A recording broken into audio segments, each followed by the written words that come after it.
A big hello to my YouTube family. Welcome to Diva Classes. This is Divya Vadvani, your English teacher. Today we'll be doing the character analysis of the various characters in the play Macbeth. Okay, so starting with the first one, that is a protagonist, be it the negative one only. So the first one is Macbeth. Macbeth is William Shakespeare's the most complex character, जिसको हमने कैसे show किया गया है. He is very ambitious, he is tyrannical, वो बहुत cruel है. He is prone to violence, कि वो बहुत ज़्यादा वायलेंट है. ही इज़ सुपरस्टिशियस, वो अंधविश्वास में बिलीव करता है. He is gullible, he can believe things very quickly. And he is arrogant also. ठीक है, सबसे पहले आता है ambitious. Why? Because he wants to be king and he is eager to seize his destiny. वो अपने तारों सितारों को भी चेंज कर सकता है. He is willing to do anything to achieve his ambition, including he can murder. Means the line of murders that he has done is because of his ambition only. He is above criticism and condemnation because he is king, जो वो खुद कहता है. Superstition, क्योंकि obviously he is the when he meets witches, तो उनकी बात पर बिलीव कर लेना ही उसके लिए सुपरस्टिशन का रीज़न बनता है. देन he believes कि whatever the witches say that makes him that he feels like that he has been told that he is invincible, कोई उसको हरा नहीं सकता है. Okay, then is gullible. He very quickly believes to his own strength when Lady Macbeth एकदम starting में उसको बोलती है that yes you can kill Duncan. और बाद में भी you can take the example of this gullible attitude when this the witches. ठीक है, उन वो भी जब इससे बोलते तो तभी भी ये बहुत क्विकली बिलीव कर लेता है that Birnam woods won't be moving towards Dunsinane and hills. तो उस चीज़ को भी वो बहुत क्विकली बिलीव कर लेता है. ही इज़ एरोगेंट क्योंकि and tyrannical. Why? Because witches tell him that he can not, he is a women born, तो वो कभी भी उसको कोई भी he is invincible because someone who is woman born will only be able to, who is not a woman born will only be able to kill him. तो इसीलिए he is arrogant. He believes that he shouldn't be limited by moral or social rules. Tyrannical because he will stop at nothing. वो कह रहा है कि मैं किसी भी चीज़ पे रुकूंगा नहीं. And maintain his control. He exploits his power as king to kill whenever he pleases. मतलब वो कह रहा है that he is tyrannical and वो अपने कंट्रोल को इंक्रीज करने के लिए to become the to behave like a king or to become a king, वो whatever he wants to do he is going to do. Okay, ये तो उसके कुछ key points थे that in general you can put it anywhere, wherever you want you can put it there. Then when before he kills Duncan he is plagued with worry and almost aborts the crime. अब ये this scene I know कि this is not in your syllabus, मैंने सिर्फ एक contrast के लिए इसको लिया हुआ है क्योंकि questions might be asked कि हाँ ठीक है अब जो character है, सपोज लेडी मैकबेथ का भी है तो अब इट हैज़ चेंज ना, तो यू शुड नो कि पहले क्या था. Same is with Macbeth also. Now it has changed क्योंकि अर्लियर ही वॉज शोन अवे as a very loyal person. Now he is shown as very tyrannical cruel person. Okay, तो it takes Lady Macbeth's steely sense of purpose to push him in to the deed. जो murder उसने किया उसके लिए कौन उसको push करता है, that is Lady Macbeth. After the murder जो उसकी पावरफुल पर्सनैलिटी है लेडी मैकबेथ की वो कम हो जाती है एंड मैकबेथ जो है वो अलोन होने लगते हैं and he becomes the one who is more evil as compare to Lady Macbeth. Starting में हम लोग को लग रहा था कि Lady Macbeth is a villain, but now actual में कौन विलन है, this Macbeth only. He fluctuates between fits of fevered actions. जब बैंको का घोस्ट आता है तो उस टाइम पर he is behaving like he is not under his own control and he creates a series of murders उसके बाद से ही to secure his own throne and moments of terrible guilt is there जब Banquo का ghost appear होता है. तो ये सारी चीज़ें यू हैव टू मेंशन कि सपोज अच्छा usually what will be asked कि ये आपसे एकदम एग्जैक्टली पूछा जाएगा इस सीन में इस एक्ट में how is what is the character or what qualities or good or bad you can see of Macbeth or any of the characters. तो यही बेसिक चीज़ें जो आपको उसमें समझनी होंगी एनालिसिस में. ओके, तो यहाँ पर जब बैंको का घोस्ट अपीयर करता है, then he has terrible guilt in himself, absolute pessimism जब उसकी वाइफ की डेथ की न्यूज़ उसको मिलती है, when he seems to succumb to despair कि ये चीज़, लेकिन उसके बाद भी ही गैदर्स करे जब वो कहता है कि ये न्यूज़ जो है वो मुझे अभी नहीं मिलनी चाहिए थी, थोड़ी देर बाद मिलनी चाहिए थी. These fluctuations reflect the tragic tension with in Macbeth. Macbeth के अंदर बहुत सारे टेंशन चल रहे हैं, वो इसी चीज़ से पता चलता है. But still he is at once too ambitious to allow his conscience to stop him from murdering way to the top, क्योंकि eventually जब उसे पता चलता है तो उस टाइम पर he was supposed to run to fight in the battle, but उसे पता चलता है तो he stops his conscience even कि बस तुम अभी मेरे ऊपर मत आओ, अगर तुम मेरे ऊपर हावी हो गई तो मैं हार जाऊंगा. he is too conscientious to be happy with himself as a murderer, तो he just keeps doing it. he is not happy with the number of murders he has done. He's just doing it because he wants to, he's insecure of Banco. Okay, as things fall apart at the end, तो he feels almost relieved. क्यों? क्योंकि English army उसके gets पे, तभी भी he is mad, he has gone mad, and he finally relieves, return to life as a warrior. He displays a kind of reckless bravado. Why? Because जैसे उसके enemies को surround करते हैं, उसे पता है कि मुझे कोई मार नहीं सकता है, he is invincible, no one is going to kill him. Okay, this stems from his fatal confidence. और ये जो उसके अंदर ब्रेवरी आ रही कि वो पूरा उसका कासल जो है वो कवर्ड है, एनिमीज से कवर्ड है या इंग्लिश आर्मी से कवर्ड है, वो फिर भी उसके अंदर डर नहीं, क्योंकि he is over confident that no one is going to kill him because of the false prophecies of witches. But it also seems to drive the fact that he has returned to the arena where he has been most successful. और उसे ये पता चलता है कि वो उसी चीज़ में वापस चला गया जहाँ पर he was very much successful earlier, where his inner turmoil did not affect him, namely the battlefield, जहाँ पर उसके conscience जो है वो उसको किसी भी तरीके से affect नहीं करती है. जितने भी शेक्सपियर के ये जितने भी मेजर हीरोज़ रहे हैं उसमें से मैकबेथ है जो खुद नहीं कह रहा है कि मैं सुसाइड कर लूँगा. Why should I play the Roman fool and he asks and die on my own sword, और मैं खुद सुसाइड कर लूँ, ये चीज़ I will not do.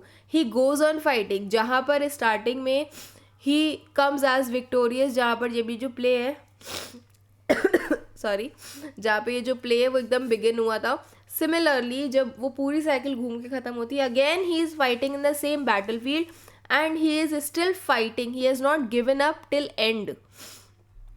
Okay, तो ये उसका वो जो एक विक्टोरियस एटीट्यूड है वो दिखाता है. Now moving towards lady Macbeth, she is a character in the play who is known for her ambitious ruthlessness and manipulative nature because she manipulates Macbeth. She is also driven by guilt and eventually dies by suicide. Now she is ambitious because she is जो whatever actions Macbeth did is starting उसकी कहाँ से हुई थी, witches से हुई थी, witches की प्रोफेसी से. बट उसको जो पुश दिया था वो किसने दिया था, वो लेडी मैकबेथ नहीं दिया था. She is ruthless because she is willing and she wants to kill whatever comes her way और हिज वे, सबको वो मार देना चाहती है. She is strong wild.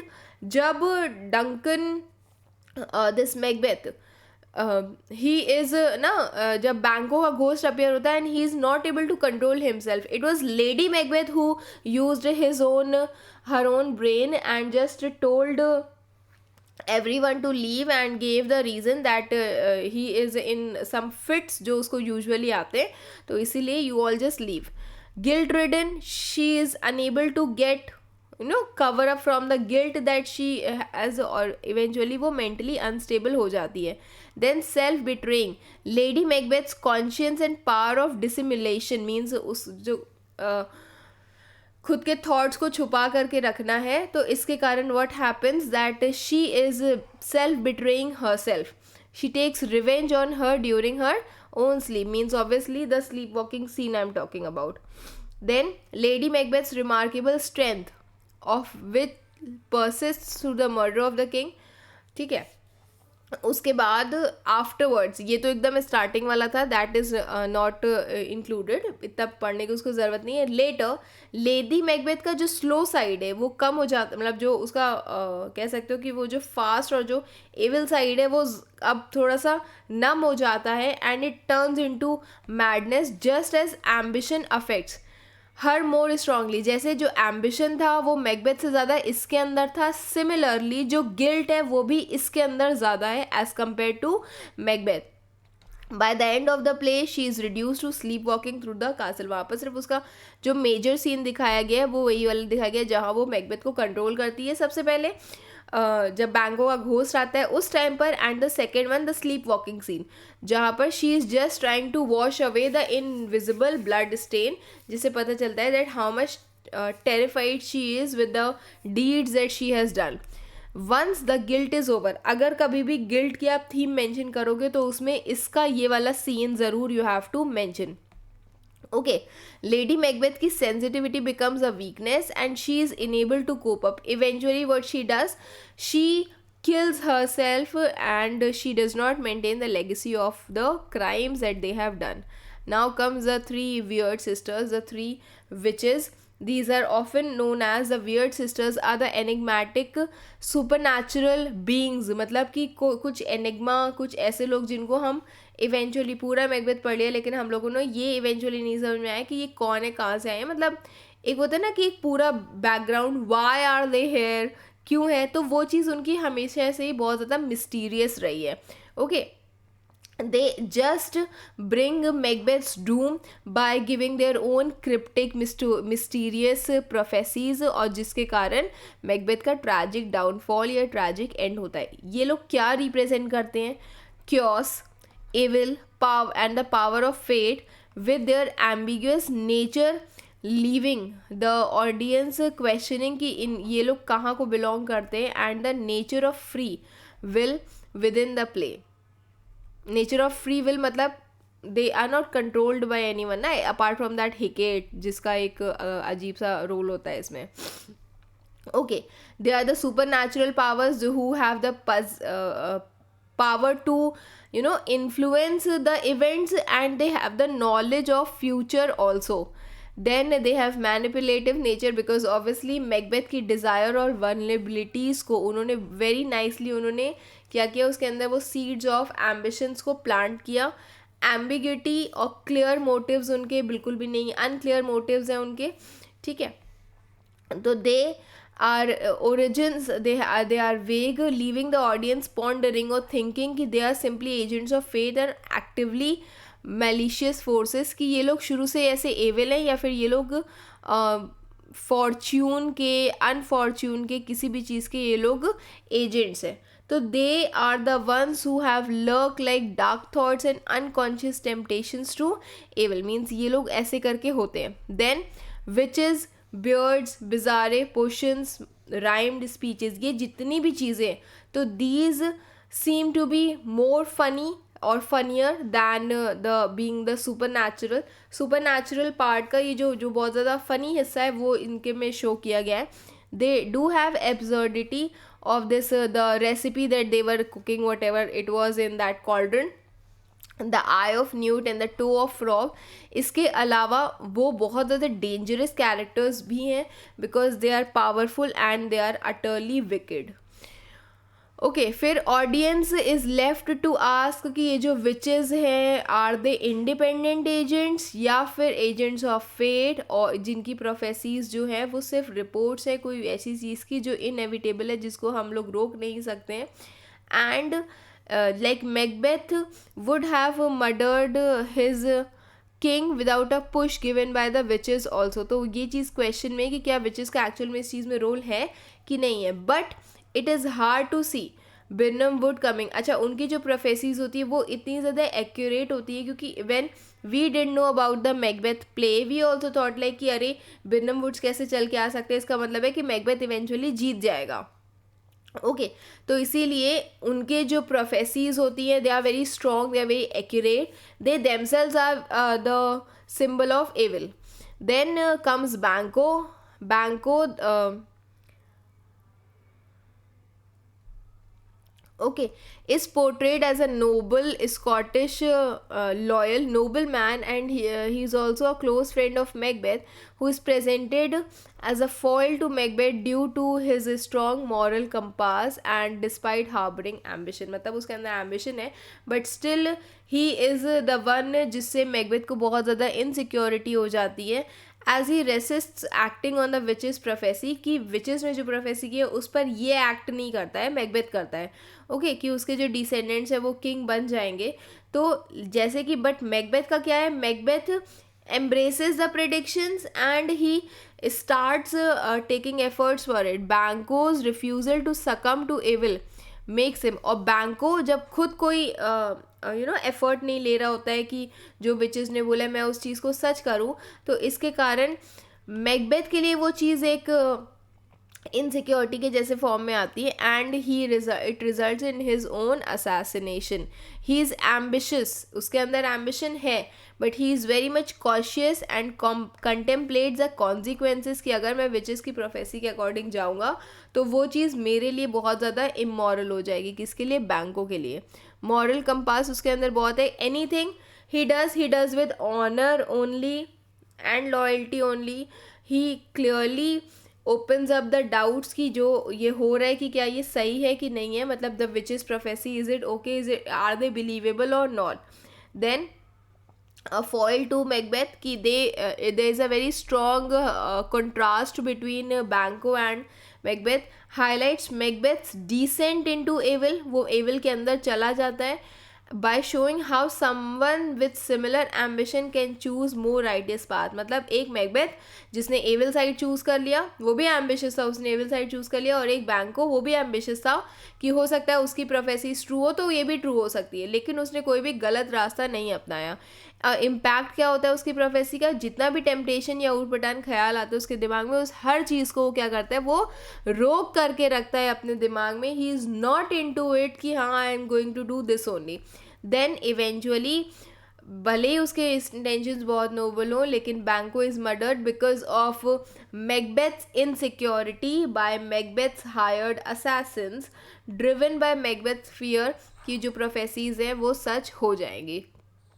Okay, act 3 में मैकबेथ द मर्डरर्स जो हैं दे किल Banquo and try to kill young fiance, but Banquo appears in the form of a ghost at the banquet and that Macbeth gave in his castle. By the end of the play, Banquo's greatest import remains off stage. वो actual में तो नहीं आता है, but उसका जो son है Fleance, he might come back okay after his father's death, and ये हो सकता है कि वो जो थ्रोन है वो उसी को मिल जाए, क्योंकि उसका the Fleance running away and the murders not being able to kill Banquo, ये सिर्फ यही सिग्निफाई करता है कि इवेंचुअली इस विचेस की ये वाली प्रोफेसी भी सच हो जाएगी. Then comes Macduff. He is a loyal Scottish nobleman and the Thane of Fife, and he is a hero who seeks revenge against Macbeth, the play's antagonist. ठीक है, Macbeth obviously क्योंकि जो नेगेटिव रोल में जा रहा है वो Macbeth ही है.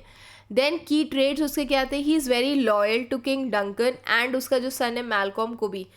मैकडफ के अंदर खुद कभी भी दिमाग में नहीं आता कि मैं किंग बन जाऊंगा आफ्टर किलिंग मैकबेथ. ठीक, वो he just wants to be loyal to king Duncan and his son. He is very brave, क्योंकि वो डंकन के साइड पे ही हमेशा से ही शुरू से हमेशा वो फाइट करता है. He is an avenging hero. He is taking revenge from against Macbeth for murdering his own family, and he is human.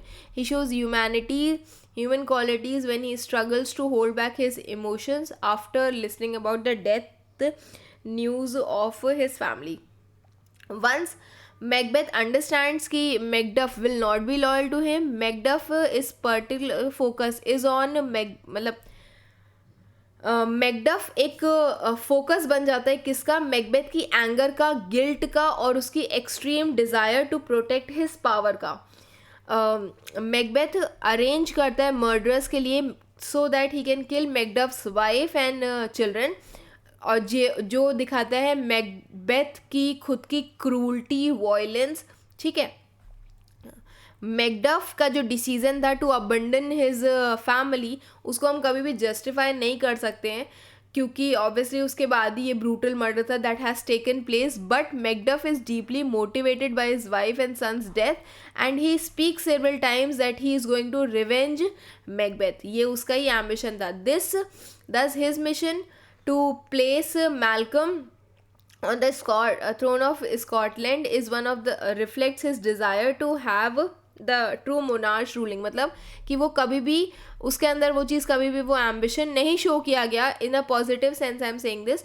But उसके अंदर ये डिज़ायर थी that he is going to have vengeance अपने wife और अपने सन की murder के लिए वो ज़रूर रिवेंज लेगा. Then the next one, the last one, that is Malcolm. Malcolm is portrayed as a rightful heir to the Scottish throne. ठीक है. Why? Because इनहेरिटेंस का जो इम्पोर्टेंस है वो यहाँ पर शो किया गया है शेक्सपियर के इस पार्ट में. इनिशियली इज अपरिंग, जब इनिशियली डंकन के मर्डर के बाद ये लोग भाग जाते हैं, मैल्कम एंड डोनाल्ड बेन सब भाग जाते हैं, तो he is a fleeing and he is shown as a very timid, very weak character. But he is eventually evolving as a strong and decisive leader. He is showing his maturity and his cunning nature. ठीक है कि now he is going to fight with Macbeth with the help of Macduff by testing the loyalty of others, जैसे कि Macduff हो गया, before ultimately claiming the crown and restoring order. उसका जो character arc है, it is like transformation from a potential victim to a courageous and capable king. तो पहले he seems to be like a potential victim, but अभी वो एक king के जैसे आ रहा है. इनिशियल वीकनेस जब वो स्टार्टिंग में भाग जाता है. ओके फिर growth and development, he comes back, he plans his return to Scotland and this shows his tragic thinking and ability to rally support. His testing loyalty, because Macduff के साथ जितनी इसकी कॉन्वर्सेशन थी वो बहुत बहुत इंपॉर्टेंट है, जहाँ पर वो अपनी बुराइयाँ शो करे सो दैट मैकडफ भी अगर उसके अंदर भी कुछ हो तो वो शो करे. Then he is a symbol of order and legitimacy, मतलब कि जब लास्ट में इवेंचुअली ही इज़ क्राउंड तो इससे ये पता चलता है that he is a one who is मतलब legitimate the real king of Scotland. ठीक है. देन लीडरशिप क्वालिटीज़ इसके अंदर हैं. इवेंचुअली जब मैल्कम और मैकडफ की वो लीडरशिप से रिलेटेड डिस्कशन होता है तो मैल्कम इनिशियली एक्सेप्ट करता है उसकी खुद की शॉर्ट कमिंग्स एंड बुराइयाँ so as to measure Macduff's loyalty. The pair hold a common ground in regards of their loyalty and love of Scotland, a crucial thread that speaks of pure idealistic if knave trap of ruling. See, the tyrant like Macbeth, he seeks power. Now Macbeth और Malcolm के बीच में बहुत ज़्यादा difference show किया गया है यहाँ पर. Malcolm wants to destroy Macbeth, recruiting Macduff to join his army. यहाँ पर Malcolm को दिखाया गया as he is doing whatever is necessary to stop this usurper that is Macbeth. ठीक है. तभी भी मैल्कम जो है वो ह्यूमैनिटी को होल्ड करके रखता है, but Macbeth who is a cautionary figure for Malcolm, मतलब he is evil. Okay. Macduff encourages Malcolm not to lose sight over what has been lost as grief, not merely revenge. Macduff जो है वो encourage करता है Malcolm को not to lose a sight over what has been lost as grief. Will keep him grounded when nearly everyone around falls him further in a temptation, even though it is Macduff who ultimately kills Macbeth. Play ends showing Malcolm being sworn in as a king, और ये दिखाता है that the importance of inheritance कि जो राजा का बेटा राजा बनेगा तो of one's title versus the act of stealing it, कि चुराने को तो ये चीज़ मैकडफ भी चुरा सकता था बट उसने ये चीज़ नहीं की है. मैल्कम की duty and responsibility prompt him to do whatever is right for the good of nation, but Macbeth was bloodthirsty and he just wanted to destroy the natural order. Malcolm is a king by divine rule and he was a usurper. Then by the end जो former है that is Malcolm, he is rewarded. The later meets his demise, means he is dead. In his speech boasting of peace and just rulership, Malcolm the coronation of Malcolm offers a chance of stability. अगर order and stability का theme आता है तो हम लोग last का scene उसमें mention करेंगे. ठीक है. Malcolm invites everyone to his ceremony and वो ये सजेस्ट करता है that there is a new cycle of equality and order and marking a distinct contrast between the conflict जो पहले हो रहा था, अब वो फाइनली हट चुका है. Now there is happiness, peace, order, harmony. Okay, so this is all for today. I hope you all have understood this much. Rest we'll be doing soon. Till then, keep preparing. Best wishes. Thank you.